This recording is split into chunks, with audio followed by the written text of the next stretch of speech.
Escándalo en Veracruz. Policías encarcelados. Sí, el estado de Veracruz vuelve a estar bajo los reflectores. Y al centro de la polémica, la fiscal Verónica Hernández y Adams, quien una vez más enfrenta un caso que sacude a la opinión pública. 11 policías municipales de Veracruz fueron enviados a prisión. Y la acusación no es menor.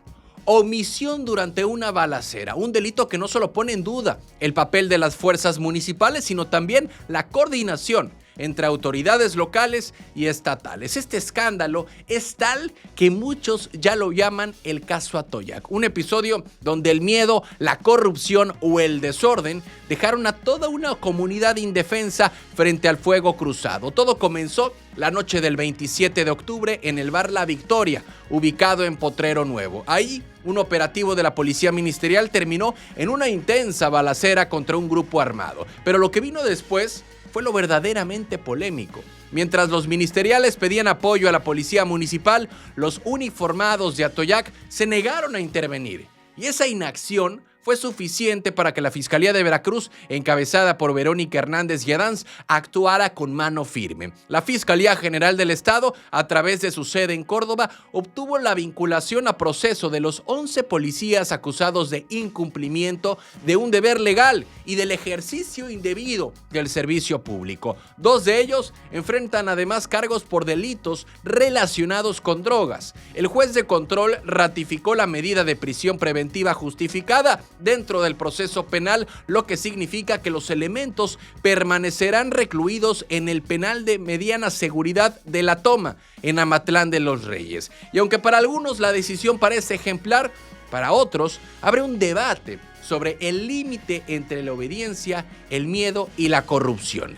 El alcalde de Atoyac, Carlos Alberto Ventura de la Paz, salió a decir que los policías contaban con el respaldo del ayuntamiento, pero días después, los familiares de los detenidos denunciaron haber sido abandonados sin asesoría jurídica y sin respaldo político. Dicen algunos de sus allegados que fueron usados y desechados. Mientras tanto, las calles de Atoyac y Potrero Nuevo quedaron bajo vigilancia del ejército mexicano y de fuerzas estatales, en lo que parece ser otro ejemplo del vacío que deja la descomposición municipal, y la actuación de la fiscal Verónica Hernández y Adams pues está generando opiniones divididas. Por un lado, se le aplaude la mano dura contra policías que no cumplieron su deber, pero por el otro se le critica por la falta de control previo, porque si 11 policías callaron las armas ante una balacera, algo más profundo está fallando en el sistema de seguridad local.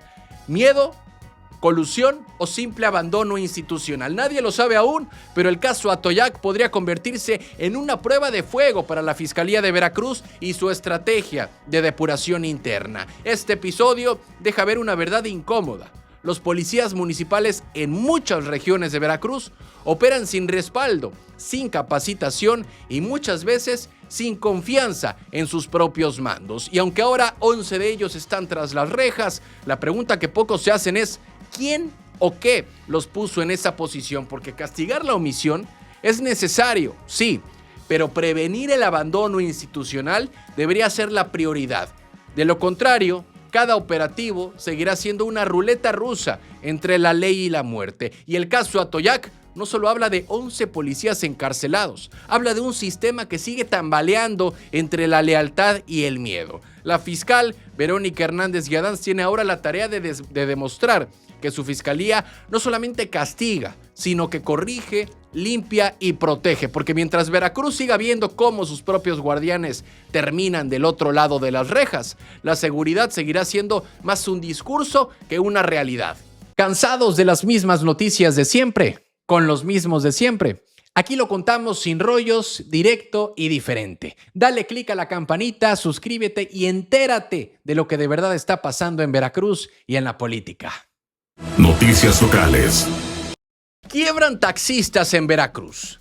Los taxistas de Veracruz y Boca del Río están en crisis, y no es por la gasolina ni por la inflación, es por las aplicaciones digitales. Con la llegada de Uber, Didi e InDriver, el gremio del volante asegura haber perdido hasta el 80% de sus ingresos, una cifra que, por donde se le vea, es un golpe brutal a su economía. Guillermo Larios Barrios, el líder del grupo Taxis GL, lo dijo sin rodeos. Dice que están trabajando con números rojos, mientras los particulares hacen de taxistas sin concesión ni control. Y aunque lo digan con resignación, detrás de esas palabras hay una realidad que se está saliendo de control. Y es que hace una década, las calles de Veracruz y Boca del Río estaban llenas de taxis rojos y blancos. Eran cerca de 12,000 unidades circulando, dando servicio, moviendo la economía local, y hoy apenas quedan 8,000.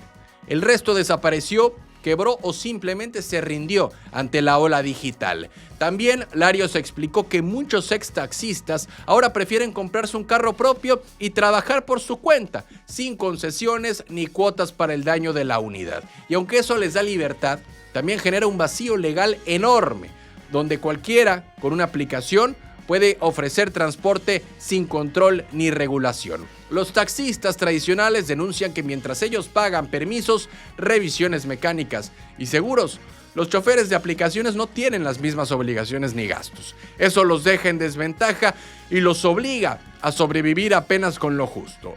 Y es que las plataformas siguen operando con total permisividad, incluso con el visto bueno tácito de las autoridades. Larios Barrios no dudó en señalar que el exgobernador Cuitláhuac García permitió que las aplicaciones entraran al estado sin ponerles freno. Y aunque hoy la administración de Rocío Nale sigue tolerando el servicio, la inconformidad del gremio crece cada día. Los taxistas aseguran que en su momento hubo operativos para detener a choferes de aplicaciones, pero fueron suspendidos sin explicación. Y hoy los vehículos con logos de Uber o de InDriver circulan sin problema, mientras los ruleteros siguen acumulando deudas, cuotas y gasolina cara. Pese a todo, los taxistas no se rinden, ahí siguen afuera de las plazas, de los supermercados, de las escuelas, esperando un pasaje, una oportunidad más para ganarse el día. Y aunque las ganancias se han desplomado, todavía hay temporadas donde vuelven a respirar, sobre todo se vienen las fiestas decembrinas y el carnaval, que son sus meses fuertes. Pero el panorama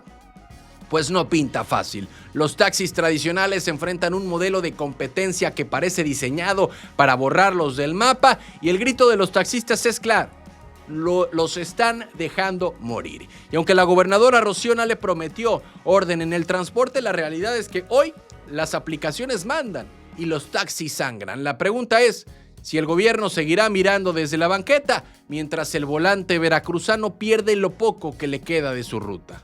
Noticias locales.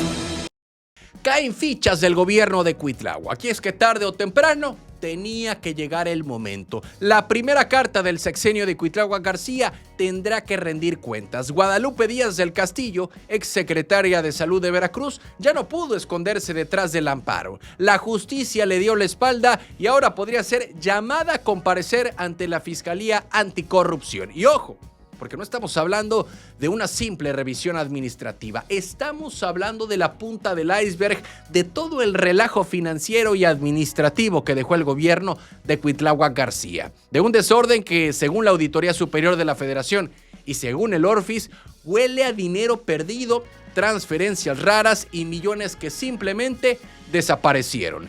Díaz del Castillo intentó frenar todo con un amparo, pidió protección contra cualquier orden de aprehensión o comparecencia forzada. Durante un tiempo lo logró, con una suspensión provisional que la mantenía a salvo. Pero ahora el juzgado segundo de distrito negó la suspensión definitiva y el caso subió de nivel.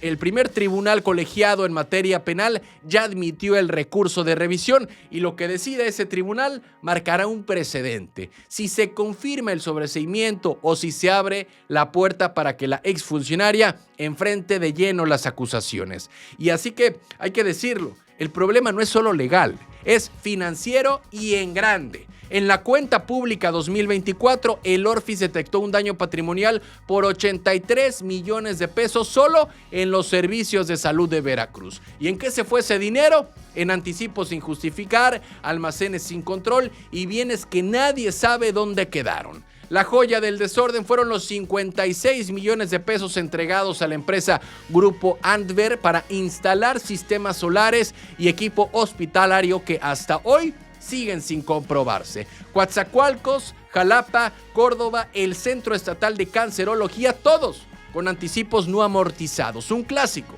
Proyectos que se anuncian con bombo y platillo, pero que en papel se esfuman como si nunca hubieran existido. Y si eso ya suena grave, la Auditoría Superior de la Federación encontró algo peor. 1,078 millones de pesos con irregularidades. Durante el último año de gobierno de Cuitláhuac García, los ESBER, bajo la gestión de Díaz del Castillo, hicieron transferencias a cuentas no autorizadas, mezclaron fondos de distintos programas y hasta pagaron cosas sin acreditar. En otras palabras, un caos financiero que podría representar un daño directo a la hacienda pública federal. Y aquí es donde el caso deja de ser solo estatal.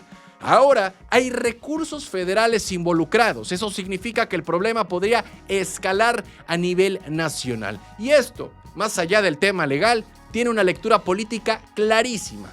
El nuevo gobierno estatal no puede hablar de cambio si no limpia los rastros del pasado inmediato. Y la detención o incluso la simple comparecencia de una exsecretaria sería el mensaje perfecto.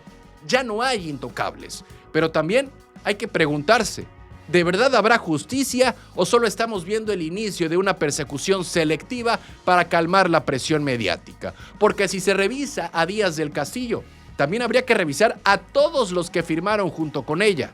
Y ahí es donde la cosa se pone incómoda. Guadalupe Díaz del Castillo podría ser la primera ficha en caer, pero difícilmente sería la última. El desorden administrativo y financiero que dejó el gobierno de Cuitláhuac García no se borra con discursos ni con auditorías maquilladas. Se borra con nombres, con responsabilidades y con justicia. Y si este es el inicio de esa limpieza, entonces que empiece el desfile, porque Veracruz, otra vez, tiene mucho que explicar.